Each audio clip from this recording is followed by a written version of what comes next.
Some severe wind and thunderstorms came through Lakeland country in the early afternoon that left thousands without power and sparked several severe weather watches that escalated to tornado warnings in the northwest.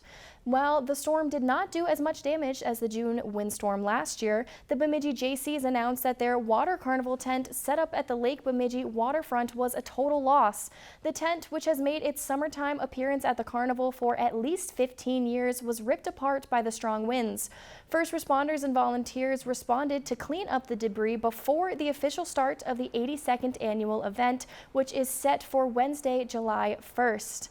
The Jaycees president, Larissa Donovan, told Lakeland News they are remaining cautiously optimistic about the continuation of events. The full details about where and when everything will take place is still being determined. Lakeland News is a nonprofit news organization. Donate to Lakeland PBS today to support your local news team.